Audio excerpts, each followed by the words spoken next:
সৃষ্টিকর্তা মানুষকে ওপরে ওঠায়, আবার সৃষ্টিকর্তাই মানুষকে যে কোনো সময় নিচে নামিয়ে দেয়।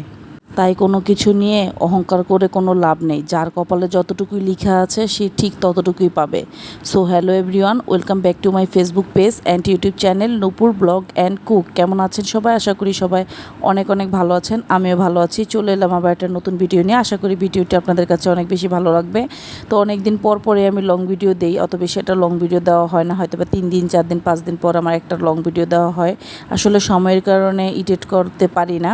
তো এই যে সকালে গিয়েছি আমার বাবার বাসায় খাওয়ার জন্য। এখানে ইলিশ মাছ ভাজা, তারপর সরিষা ইলিশ, লেজ ভর্তা, তারপর ডিম ভাজি, আর হচ্ছে ভর্তা, তারপর আলু ভর্তা, তারপর হচ্ছে তেল পটল ভাজি, এগুলোই ছিল সকালের খাবারে।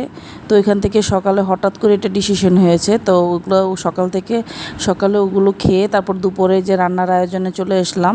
এখানে হচ্ছে এই যে আলু দিয়ে রুই মাছ রান্না করব। তো এই যে প্রথমে রুই মাছগুলো ভেজে নিচ্ছি ভালোভাবে, তারপরে ভালোভাবে ভেজে নিয়ে তারপর আমি উঠিয়ে নিব। আর এর মধ্যে বলে রাখছি, যারা ইউটিউব চ্যানেল থেকে এই মুহূর্তে আমার ভিডিওটি দেখছেন, প্লিজ আমার ইউটিউব চ্যানেলটি সাবস্ক্রাইব করে দিবেন আর সাথে থাকা বেল আইকনটি ক্লিক করে দিবেন, যাতে করে আমি নতুন কোনো ভিডিও আপলোড করলে আপনাদের কাছে সাথে সাথে নোটিফিকেশন পৌঁছে যায়, আমার চ্যানেলে ভিডিওটা আপনারা দেখে নিতে পারেন। যারা ফেসবুক পেজ থেকে এই মুহূর্তে আমার ভিডিওটি দেখছেন, প্লিজ আমার ফেসবুক পেজটা একটা ফলো দিয়ে যাবেন, লাইক কমেন্ট শেয়ার করতে ভুলবেন না পরিবার ও বন্ধুবান্ধবের সাথে। আমার ফেসবুক পেজ আর ইউটিউব চ্যানেলের নাম একই, নূপুর ব্লগ অ্যান্ড কুক, আপনাদের সুবিধার্থের জন্য বলে দিয়েছি। যারা ইউটিউব থেকে দেখছেন চাইলে আমার পেজটা ফেসবুক পেজে গিয়ে আমার পেজটার ফলো দিয়ে যেতে পারেন। যারা ফেসবুক থেকে এই ভিডিওটি আমার দেখছেন চাইলে ইউটিউব চ্যানেলে গিয়ে আমার ইউটিউব চ্যানেলটি সাবস্ক্রাইব করে দিতে পারেন। আমার ফেসবুক পেজ আর ইউটিউব চ্যানেলের নাম একই, নূপুর ব্লগ অ্যান্ড কুক, আপনাদের সুবিধার্থের জন্য আমি বলে দিয়েছি।